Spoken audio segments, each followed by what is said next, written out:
నమస్తే, welcome to our channel. నేను మీ ప్రియాంకారావు. పరకామణి కేసులో కీలక సాక్షి సతీష్ కుమార్ అప్పటి ఏఎస్ఓగా పనిచేసిన వ్యక్తి చనిపోయారు. ఇది మనందరికీ తెలిసిందే. ఈ మరణం వెనుక ఎన్నో అనుమానాలు వ్యక్తం చేశారు కుటుంబ సభ్యుల దగ్గర నుండి రాష్ట్ర ప్రజల వరకు, పోలీసులతో సైతం. ఇది ముమ్మాటికి హత్యే అనే మాట ఎక్కువగా అనిపించింది. మరి ఈ నేపథ్యంలో పోలీసులు సీన్ని రీకన్స్ట్రక్ట్ చేశారు. ఈ రీకన్స్ట్రక్ట్ చేసిన తర్వాత దోషులు ఎవరో తెలిసిందా? అంటే ఈ కేసు ఒక కొలిక్కి వచ్చిందా? దీనికి సంబంధించి ఇంకా అప్డేట్ రాలేదు. సో దీని గురించి తెలుసుకునే ప్రయత్నం చేద్దాం. మనతో మాట్లాడడానికి జనసేన పార్టీ రాష్ట్ర అధికార ప్రతినిధి శ్రీనివాస్ గారు ఉన్నారు. ఆయన అడిగి తెలుసుకుందాం. నమస్కారం సార్. సార్, ఎప్పుడైతే పోలీసులు సీన్ రీకన్స్ట్రక్ట్ చేశారో అక్కడ ఆల్మోస్ట్ వాళ్ళకి ఒక క్లారిటీ వచ్చేసి ఉంటుంది, ఇది హత్య లేదా ఆత్మహత్య అనేది. అసలు దీని వెనక ఎవరున్నారు అనేది మీరేమంటారు? ఒకటే మాది పరకామణి కేసు ఎప్పుడైతే కేసు బయటకు వచ్చిందో ఆ కేసు మీద ఆ రోజున పరకామణిలో ఎవరైతే దాన్ని దొంగిలింత దొరికాడో రవికుమార్ అని అతన్ని పట్టుకోవడం, అతని మీద కేసు వేయడం, ఇవన్నీ చేసినటువంటి ఈ సతీష్ కుమార్ గారు ఆ తర్వాత లాస్ట్ గవర్నమెంట్లో ఆ కేసు సెటిల్మెంట్కి అలా లోక్ అదాలత్లో సెటిల్మెంట్ చేసుకోవడం, ఇవన్నీ కోట ప్రభుత్వం తర్వాత బయటకు వచ్చినటువంటి అంశాలు. అంతకుముందు రాలా, దాన్ని ఎదురు కప్పిచ్చేశారు. ఆ రవికుమార్ అన్న వ్యక్తిని ఎవరైతే చేశారో అతన్ని బెదిరించో అతనికి ఉన్న ఆస్తుల్ని మన తిరుపతిలో కావచ్చు, లేకపోతే తమిళనాడులో ఉన్నటువంటి ఆస్తులు కావచ్చు, వాళ్ళు రాయించుకుని ఇన్ని రకాలుగా చేశారో. పెద్ద ఒక సినిమా స్టోరీ తీయచ్చు పరకామణిని. అటువంటి విధంగా ఆ అంశాలన్నీ కోట ప్రభుత్వం వచ్చిన తర్వాత బయటకు వచ్చినాయి.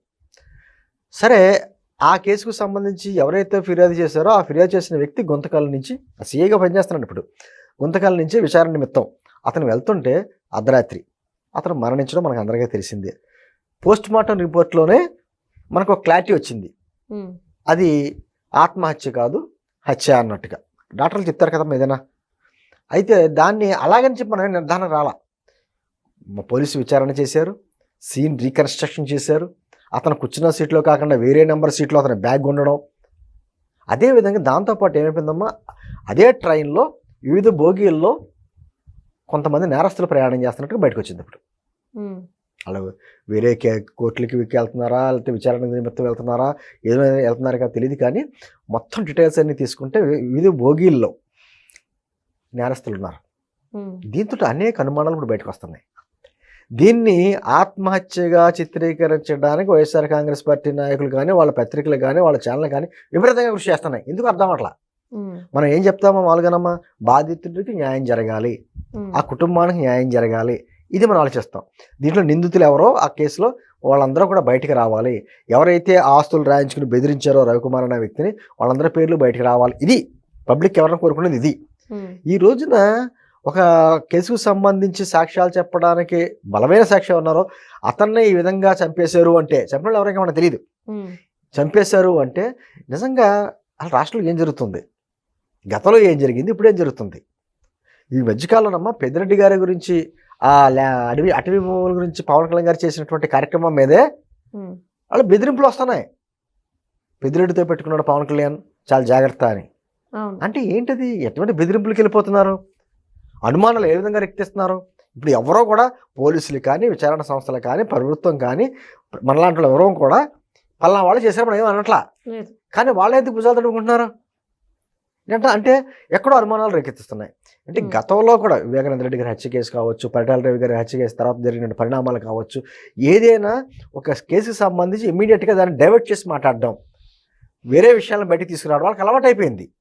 దాంతో ఏమవుతుంది, ఇప్పుడు ఏదైనా ఊళ్ళో జరిగింది, దొంగతనం జరిగింది అనుకోమ్మా, పాత దొంగలు ఎవరున్నారో వాళ్ళందరినీ విచారణ చేస్తారు. అది సహజం, ఎందుకంటే వాళ్ళకి తెలుస్తుంది, లేకపోతే ఎవరెవరు చేశారు, ఎలా చేశారు అన్నది విషయం వాళ్ళు చెప్తారు వాళ్ళు. అదేవిధంగా వీళ్ళకి భుజాలు ఇప్పుడు తడుకుంటున్నారు. ఏమైందంటే చిన్న విషయం కాదు, అతను ముసలి వ్యక్తి కాదు, రిటైర్మెంట్ స్టేజ్కి వచ్చినటువంటి వ్యక్తి కాదు. అటువంటి వ్యక్తి చాలా అద్భుతంగా పరకామణి కేసులో ఆ రవికుమార్ని పట్టుకోవడం, అతను కేసును బాగా ఎదుర్కొన్నాడు. ఆయన తర్వాత అతను చెప్పడం ఏంటంటే, పైన ఉన్నటువంటి ఉన్నతాధికారుల ఒత్తిడితో నేను దాన్ని లోక్ అదాలత్లో రాజీ చేసుకోవాల్సి వచ్చింది అని మాట్లాడినారు. ఆ పైన ఉన్నటువంటి ఉన్నతాధికారులు ఎవరో, ఆ ఉన్నతాధికారులను కూడా ఆడించినటువంటి కింగ్ పిన్ ఎవరో. ఈరోజు అదే, ఏది జరిగినా, ఏ కేసులు జరిగినా అరెస్ట్ అయిన వాళ్ళందరూ ఒకటే మాట చెప్తారు, పైనుంచి వచ్చిన స్క్రిప్ట్ అనో, లేకపోతే ఉన్నతాధికారులు చెప్పారనో, రకరకాలైనటువంటి ఏ కేసు చూసినా అదే సంబంధం వస్తుంది. ఈ రోజున పరకామణి కేసులో అసలు ఎప్పుడూ జరిగినటువంటి తిరుమల కొండ మీద ఎప్పుడూ జరిగినటువంటి ఒక వింత ఇది. ఎందుకంటే అంత సీసీ కెమెరాలో అంత పకడ్బందీగా ఉన్నటువంటి ఆ గదిలో అతను పట్టుపడ్డాడు. డాలర్లు మాయం చేస్తా 100 కోట్లు ఏమైపోయినాయి తెలుదా. నేను అంటుంది అతను తప్పు చేయడమే చాలా వింత అనుకుంటే ఆ తప్పుని కప్పిపుచ్చుకోవడానికి వీళ్ళందరూ చేసేటువంటి కార్యక్రమాలు మరీ వింతగా ఉన్నాయి. ఈ రోజున చనిపోయిన వ్యక్తి బాధిత కుటుంబం, ఆ కుటుంబంలో ఉన్నటువంటి అతని తమ్ముడు అనుకుంటా, ఆయన కూడా బయటకు వచ్చి ఇది ఖచ్చితంగా హత్యే, ఆత్మహత్య కాదు, ఆత్మహత్య చేసుకోవటువంటి పరిస్థితులు మా సోదరుడికి లేవు అని చెప్పేసి కుటుంబీకులు అతను చెప్తున్నాడు ఆయన. మరి ఆ కోణంలోనే పోలీసులు కూడా విచారణ చేస్తున్నారు. సీన్ రీకన్స్ట్రక్షన్ చేయాలంటే అన్నీ చేసి ఆ ట్రైన్లోంచి ఒక బొమ్మని ఇసురి ఎంత దూరంలో పడుతుంది ఏంటి ఇవన్నీ చెక్ చేసి తర్వాత మొత్తం ఆ బ్యాగ్ ఒక ప్లేస్ నుంచి ఇంకో ప్లేస్కి ఎలా వెళ్ళింది, అదేవిధంగా వేరే బోగిల్లో ఎవరెవరు ఉన్నారో ఇంత కూలంకషంగా అంతా తీసేటప్పటికి అనేక మంది ఆ నిందితులు ఉండడం, అసలు ఒకవేళ బాడీ దాంట్లోంచి పడిపోయినా ఎంత దూరంలో పడుతుంది ఇవన్నీ కూడా అనేక రకమైనటువంటి అనుమానాలు వస్తున్నాయి. నేను అంటే ఖచ్చితంగానమ్మా ఆల్రెడీ లిక్కర్ స్కామ్లో కూరుకుపోయి ఉన్నారు. పెద్దది ఒక లిక్కర్ స్కామ్ ఉంది, మళ్ళీ మొలకల చెరువు లిక్కర్ స్కామ్ ఒకటి ఉంది, ఇప్పుడు చూసేటప్పటికి పరకామణి కేసు. ఇవన్నీ కేసుల్లో ఉక్కిరి బిక్కిరి అవుతున్నటువంటి ఆ వ్యక్తులు దీన్ని ఏదో రకంగా డైవర్ట్ చేయడానికి విపరీతమైనటువంటి మళ్ళీ వాళ్ళే నిందలో వాళ్ళే మళ్ళీ విచిత్రం ఏంటంటే ప్రియాంక, కూటమి ప్రభుత్వం వైఫల్యం అంట. అతన్ని చంపింది ఎవరో ఏంటి అనేది వాస్తవాలు వెలిగిపోయి తీస్తుందే కూటమి ప్రభుత్వం. కూటమి ప్రభుత్వం వైఫల్యం ఏంటి అంటే దాన్ని ఏదో రకంగా డైవర్ట్ చేసేయాలి. ఇప్పుడు ఆఖరికి రాష్ట్రంలో ఎక్కడన్నా సారా జరిగినాయి అనుకోండి, నారావారి సారా పెట్టేస్తున్నారు టైటిల్. అప్పటి గతంలో నారావారి రక్త చరిత్ర ఎవరో వివేకానంద రెడ్డి గారి హత్య కేసులకు సంబంధించి ఆ టైటిల్స్ అద్భుతంగా ప్రాస్తాకుడి నుంచి పెట్టేస్తున్నారు.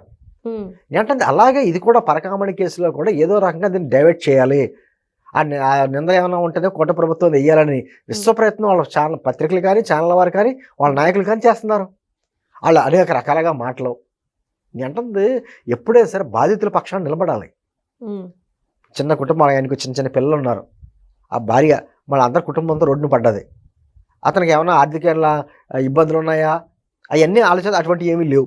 ఇంట్లో వాళ్ళే చెప్తున్నారు ఆత్మహత్య చేసుకోవాల్సిన పరిస్థితులు ఏమీ లేవు అని చెప్పేసి. అటువంటిప్పుడు వాస్తవాలు వెలికి తీయడానికి కూటమి ప్రభుత్వం విశ్వప్రయత్నం చేస్తుంది. పోలీసులు విచారణ చేస్తున్నారు, రీకన్స్ట్రక్షన్ చేస్తున్నారు, ఎవరి మీద నింద ఇట్లా కానీ వీళ్ళే భుజాలు తడుపుకుంటున్నారు. ఇది ఏమైనా ఖచ్చితంగా ఇది కూడా ఎవరు చేశారో తెలియదు కానీ బయటకు వస్తాయి, పేర్లతో సహా బయటకు వస్తాయి. వచ్చినప్పుడు ఎవరైనా సరే న్యాయస్థానం ముందు శిక్ష అనుభవించాల్సిందే, తప్పదు. Thank you so much.